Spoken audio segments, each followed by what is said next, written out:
Hello everyone, welcome to Steven Shinder Reviews in video form. I'm here to review Star Wars Tales of the Underworld, which came out today, May the 4th. And I'll begin with general thoughts. I watched this, I was able to watch some of this at midnight because I felt awake enough. And I was able to watch the Asajj Ventress episodes. There are three of those, and there are three Cad Bane episodes. And I got midway through, or most of the way through the first Cad Bane episode before I was like, you know what, I can't deal with this right now. I need to go to bed. Uh, and so overall, the series I think might be my least favorite of the Tales of shows that we got. I thought Tales of the Jedi was fine. I remember being annoyed by the continuity errors, or contradictions, or whatever you want to call them. Tales of the Empire I liked a bit more, although I do wish Barasafi's story could have been explored in something more long form. And here, I like this a bit less. I like the Ventress episodes more than the Cad Bane ones. I do like that the novel Dark Disciple, which came out, wow, 10 years ago, and was based on the Clone Wars episodes that never got produced for television. I like that that is acknowledged. Like, they don't spell out that story, but they show the outcome, basically the ending, like a broad strokes version of the ending, which was fine. But I feel like it didn't really do that much to explain how Ventress got from where she was there to where she was here. And I like either way, I do think this series or these episodes should have come out before her appearance on the Bad Batch so that people wouldn't have been wondering about, wait, why is she here? Like, ideally, I think the order should have been Tales of the Jedi, Tales of the Underworld, and then Tales of the Empire, perhaps. The Cad Bane episodes, I feel like showed too much, like more of Cad Bane's backstory than I was really wanting. I feel like this is maybe probably how grown up Star Wars fans felt when Attack of the Clones came out and they found out more about Boba Fett, for example. As a kid, as a 7-year old, I was fine with it, but looking back, I can understand how the mystery it can be better, although I do like how expanded media has played with Boba and how he deals with his identity as a clone and the stuff with his father. Um, but with Cad Bane, I was never really asking for his backstory, and it felt like a bit too much to do that here. So before we get into spoilers, I guess my rating, I wondered if it is even a 7 out of 10, but it might be less, maybe 6.75, um, maybe even 6.5. I guess it would depend on whether this grows on me more or less. I don't imagine it growing or decreasing substantially in my view, like how I would grade it. So it would be somewhere around that range. Like, it definitely could have been better. So, okay, now going into the spoilers. They do show Asajj Ventress, Quinlan Voss and Obi-Wan put her in the water on Dathomir, as is what happened at the end of Dark Disciple. And then we see her spirit, and she talks to the Night Sister spirits, and she's given a choice to either join them in the spirit realm or to rejoin the physical realm. And she says, but at what cost? And they say, uh, at the cost of your heart's desire. And I feel like that's way too vague. I don't really know what the rules are for why she was able to come back to life. I mean, I know that Mother Talzin at one point seemingly died and then came back and then died for real. But yeah, I feel like this was a bit clunky and could have been done better. But again, I do like that it does acknowledge that Dark Disciple happened. I know some people were worried that that was being retconned, but apparently putting Ventress's body in the water, like, it could go two ways, and this was where it went. So then we see her new work. She is willing to help people now. There's this kid Jedi. His name is Lyco. I think that was his name. And, you know, seeing a familiar bounty hunter or a couple familiar bounty hunters. I watched this late at night and it's morning, so I don't have all the names committed right now, but um, I do like that there's this. Well, did I like it or was it too repetitive? Like this questioning of whether Ventress is good or not, whether she's just out for herself. But I did think it was nice that they were tying back to this thread that was dropped in the Obi-Wan Kenobi series 3 years ago. Wow, that's so long ago.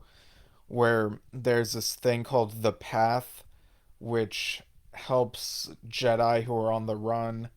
And I remember in that show, Obi-Wan, you know, he's like, Quinlan was here, referring to Quinlan Voss. And so Lyco does mention that Quinlan Voss is involved with the path, and it seems like Asajj wants to see him again. But once they get through all the obstacles, and she brings him to uh, the path, she doesn't even meet with Quinlan, which was really unsatisfying. And again, like it might have worked if the rules had been explained better. Like when she was told she could rejoin the physical realm at the cost of her heart's desire. If there had been some explanation, and again, I watched this really late, so I don't know if I missed something of like if she reunites with him, it would mean that he dies somehow because I don't know, some curse or something. I don't know. If things get weird when it comes to destiny and agency, so I don't know if that would be a satisfying outcome. But another possibility I wondered is if maybe Ventress coming back means that she loses her romantic feelings for Quinlan Voss. You know, you come back at the cost of your heart's desire. But she does seem she's looking for him, but then again, maybe she looks for him because she knows he's a good guy and that he can help Lyco. I also found the Indiana Jones references tiring, like the no ticket thing. Like I'm kind of over the Indiana Jones homages in these shows by this point. It's too repetitive. Like just do new things. I think there was even like a giant ball sequence that happened. So Lyco seems like he's going with Quinlan, but then he rejoins Ventress, and it's like, wait, what? And I guess is now her kid sidekick. And again, it feels like Star Wars is repeating itself so much in these shows. Um, like, what's gonna happen now? Is there gonna be like a Ventress spin-off show? Was this just a backdoor pilot, or are we just like, what's happening here, and why was it done in such a clunky way? Why are we recycling all these things? It's just, I don't know. I should say that I love the animation in these episodes. That animation is always top notch. But the Cad Bane story, again, it even feels like a repeat of Darth Vader. You know, you see him as a kid and whose friend Nero was. And apparently Cad Bane's hat is not like his original look. There's this other Duros bounty hunter who I guess is like another Clint Eastwood type, but he inherits that look uh, later on. But yeah, there's this you know, Cad Bane apparently had someone he loves. I think her name was Aaron or something, and eventually has a kid named Isaac that he doesn't know about because he thought that you know both the kid and Aaron died. Um, and then he comes back and he kills Nero right in front of his son Isaac. And it's like, wait, he knows that that's his own son, right? And he's is he just like abandoning him? It's not really clear. Like I don't know if he thinks that leaving him is a better choice because Isaac would have a better life without him. But to kill Nero in front of him, his adoptive dad, it felt really cruel. And we saw this in Attack of the Clones as well. Mace Windu killing Jango Fett in front of Boba Fett, although I guess he could debate whether he even knew Boba, his son, was there at the time. And so I feel like that was sort of a repeat of that moment, Attack of the Clones, and a repeat of Darth Vader's journey. And it just, you even have like the Cad Bane and his like breathing thing. Um, yeah, it just felt like not as much newness. And I do wish that we'd gotten that Boba Fett and Cad Bane arc that was unfinished from the Clone Wars. I don't know if this would have been the format for it, because again, these are 15-minute episodes and they feel really short. And that can have its benefits and its uh, negatives. But yeah, with some of these short episodes, I would finish them and then sit there being like, what? And I finish all these together are an hour and a half, so it's kind of like watching an anthology movie, I guess. But yeah, there were some things that I liked, but I think they need to do these Tales of shows better than this. It honestly makes me a bit less excited for what the next Tales of show could do. Because again, these stories are very brief, and it's like some of these things you want to see continue in something, but you don't know, and it's I don't know. Uh, like it's not terrible. It's just I kind of want more from these episodes. So yeah, I think the more I've talked about it, I think I'm leaning more toward 6.5, like that score. So yeah, I know that sounded like kind of a bummer.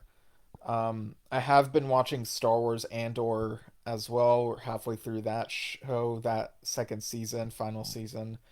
And it's been generally good. There was something in the sixth episode that upset me because, we got there and then all of a sudden it got taken away. And it's, yeah, but we'll see how the rest of that show wraps up.